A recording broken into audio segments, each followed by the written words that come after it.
আসসালামু আলাইকুম। সবাইকে স্বাগত জানাচ্ছি আমার দেশ টপ নিউজে। সঙ্গে আছি আমি মাহবুবুর রহমান ইমন। শুরুতেই শিরোনাম। জুলাই অভ্যুত্থানে আহত শহীদ পরিবারকে সহায়তার নির্দেশ প্রধানমন্ত্রীর। আবুধাবির পর এবার বাহরাইনে ইরানের ক্ষেপণাস্ত্র হামলায় আরও এক বাংলাদেশি নিহত। মধ্যপ্রাচ্যে সংকটে প্রবাসীদের নিরাপত্তায় সর্বোচ্চ অগ্রাধিকার। পররাষ্ট্রমন্ত্রী। মধ্যপ্রাচ্যে অবস্থানরত প্রবাসী বাংলাদেশিদের জন্য হটলাইন চালু। হরমুজ প্রণালী বন্ধ হলেও শঙ্কিত হওয়ার কিছু নেই। বাণিজ্যমন্ত্রী। মার্কিন রাষ্ট্রদূতকে কূটনৈতিক এলাকায় নিরাপত্তা জোরদারের তথ্য জানালেন স্বরাষ্ট্রমন্ত্রী। শুনছিলেন সংবাদ শিরোনাম, এবার বিস্তারিত।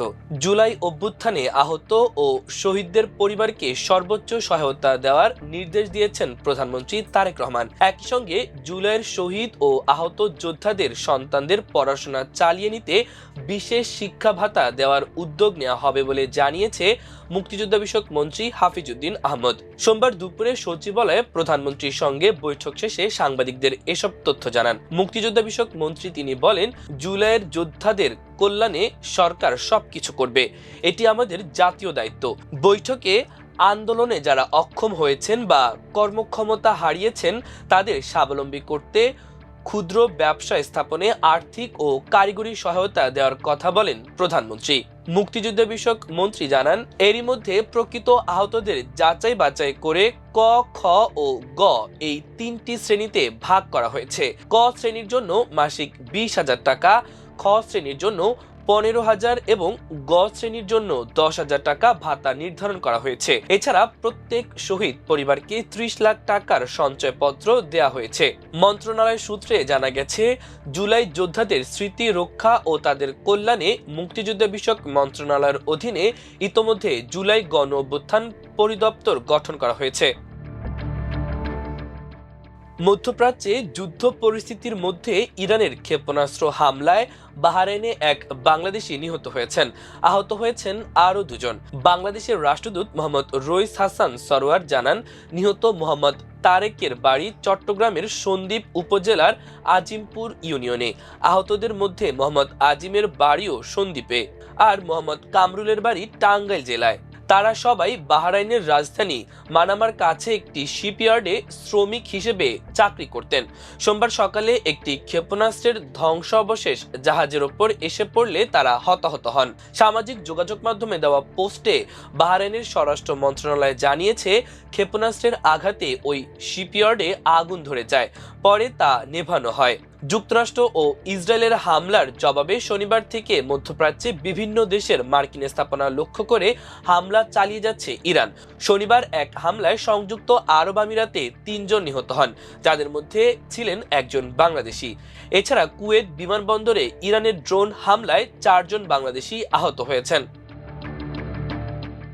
মধ্যপ্রাচ্যে চলমান সংকটে বাংলাদেশি নাগরিকদের সুরক্ষা নিশ্চিত করাই সরকারের সর্বোচ্চ অগ্রাধিকার বলে জানিয়েছেন পররাষ্ট্রমন্ত্রী ডক্টর খলিলুর রহমান।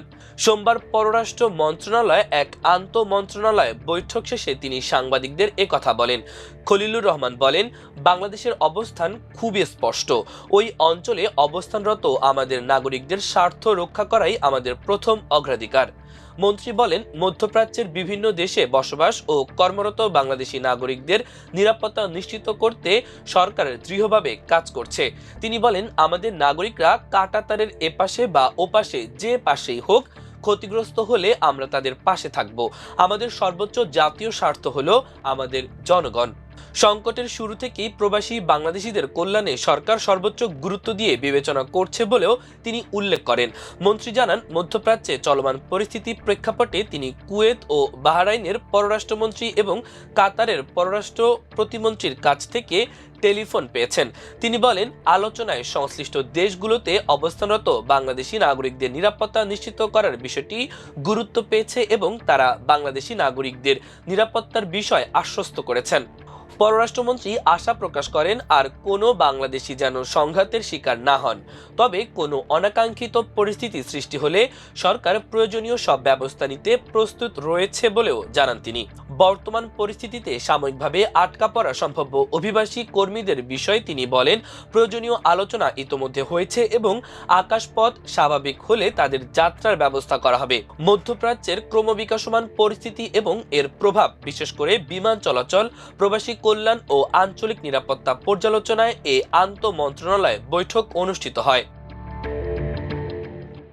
ইরানে চলমান যুদ্ধ পরিস্থিতির কারণে মধ্যপ্রাচ্যে অবস্থানরত প্রবাসী বাংলাদেশিদের জন্য হটলাইন নম্বর চালু করেছে প্রবাসী কল্যাণ ও বৈদেশিক কর্মসংস্থান মন্ত্রণালয়। রোববার সিনিয়র সচিব ডক্টর নেয়ামত উল্লাহ ভূঁইয়া স্বাক্ষরিত মন্ত্রণালয়ের এক বার্তায় এ তথ্য জানানো হয়েছে। এতে বলা হয়েছে, মধ্যপ্রাচ্যে চলমান যুদ্ধ পরিস্থিতির কারণে প্রবাসে বসবাসরত কোনো বাংলাদেশি সমস্যার সম্মুখীন হলে তাদেরকে প্রবাসী কল্যাণ ও বৈদেশিক কর্মসংস্থান মন্ত্রণালয়ের কল সেন্টার +8809610102030 নম্বরে ফোন করে জানাতে অনুরোধ জানানো হচ্ছে। এই নম্বরটি দিন-রাত 24 ঘন্টা খোলা থাকে বলেও জানানো হয়েছে। যুক্তরাষ্ট্র ও ইসরায়েলের আগ্রাসনের জবাবে মার্কিন ঘাঁটিগুলোতে হামলা চালিয়ে যাচ্ছে ইরান। শনিবার শুরু হওয়া এই যুদ্ধে ইরানের সর্বোচ্চ নেতা আয়াতুল্লাহ আলী খামেনি নিহত হন। তারই পরিপ্রেক্ষিতে সোমবার থেকে হরমুজ প্রণালী বন্ধ করে দেওয়া হয়। সারা বিশ্বে এর নেতিবাচক প্রভাব পড়লেও বাণিজ্যমন্ত্রী খন্দকার আব্দুল মুক্তাদির বলেছেন, ইরান যুদ্ধের কারণে হরমুজ প্রণালী বন্ধ হলেও আজ পর্যন্ত বাংলাদেশের চিন্তার কোনো কারণ নেই। তিনি যোগ করেন, 2-4 দিনের মধ্যে এই সংঘাতের সমাধান ঘটলে জ্বালানি সহ নিত্য প্রয়োজনীয় পণ্য নিয়ে বাংলাদেশের আশঙ্কার কিছু নেই। সোমবার সচিবালয়ে ভারতীয় হাই কমিশনার প্রণয় ভার্মার সঙ্গে সৌজন্য সাক্ষাৎ শেষে সাংবাদিকদের তিনি একথা বলেন। তিনি বলেন, জ্বালানি ও নিত্য প্রয়োজনীয় পণ্য নিয়ে আজকের দিনে এই মুহূর্তে কোনো কারণ নেই। আমরা দেখছি পরিস্থিতি কোন দিকে যায়। বাণিজ্যমন্ত্রী বলেন, ইরান যুদ্ধের কারণে হরমুজ প্রণালী বন্ধ হলে জাহাজগুলোকে আফ্রিকার উৎমাশা অন্তরীণ ঘুরে আসতে হয়। সেক্ষেত্রে জাহাজ ভাড়া বেড়ে যায়, যার প্রভাবে সব পণ্যের দাম বাড়ে। তবে এ ধরনের কোনো পরিস্থিতি আমাদের এখনো তৈরি হয়নি। ইরান যুদ্ধের জেরে ঢাকায় যুক্তরাষ্ট্রের দূতাবাস সহ কূটনীতিক এলাকায় নিরাপত্তা ব্যবস্থা জোরদার করা হয়েছে বলে জানিয়েছেন স্বরাষ্ট্রমন্ত্রী সালাউদ্দিন আহমেদ। সোমবার সচিবালয়ে ঢাকায় নিযুক্ত মার্কিন রাষ্ট্রদূত ব্রেন্ট ক্রিস্টেনসেনের সাক্ষাৎকালে স্বরাষ্ট্রমন্ত্রী এই উদ্যোগের কথা জানান। মন্ত্রণালয়ের এক সংবাদ বিজ্ঞপ্তিতে বলা হয়েছে, কূটনীতিক এলাকায় নিরাপত্তা ব্যবস্থা জোরদারের লক্ষ্যে নিয়মিত ফোর্সের পাশাপাশি বর্ডার গার্ড বাংলাদেশ বিজিবি মোতায়েন করা হয়েছে। স্বরাষ্ট্রমন্ত্রী বলেন, তাছাড়া সতর্কতামূলক ব্যবস্থা গ্রহণের জন্য আইন শৃঙ্খলা বাহিনীকে নির্দেশ দেওয়া হয়েছে। বৈঠকে বাংলাদেশ যুক্তরাষ্ট্রের মধ্যে আইন শৃঙ্খলা ও নিরাপত্তা ইস্যু, অবৈধ অভিবাসন, সন্ত্রাসবাদ দমন, কূটনৈতিক এলাকার নিরাপত্তা বাড়ানোর জন্য SPEAR programme, electronic nationality verification ENV বাস্তবায়ন সহ পারস্পরিক স্বার্থ সংশ্লিষ্ট বিভিন্ন বিষয়ে আলোচনা হয়।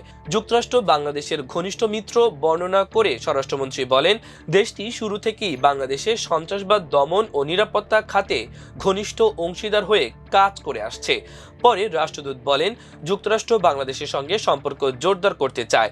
ঢাকার যুক্তরাষ্ট্র দূতাবাস সহ সব কূটনৈতিক এলাকার নিরাপত্তা ব্যবস্থা সুসংহত করার লক্ষ্যে SPEAR শীর্ষক প্রোগ্রাম বাস্তবায়নে যুক্তরাষ্ট্র আগ্রহী। এ লক্ষ্যে দ্রুত সমঝোতা স্মারক স্বাক্ষর করা প্রয়োজন, অন্যথায় যুক্তরাষ্ট্রের এ তহবিল ফেরত বা অন্যত্র চলে যেতে পারে। প্রিয় দর্শক, আমাদের টপ নিউজের আয়োজন এ পর্যন্তই। সবাই ভালো থাকুন, সুস্থ থাকুন, আমার দেশের সঙ্গী থাকুন। আল্লাহ হাফেজ।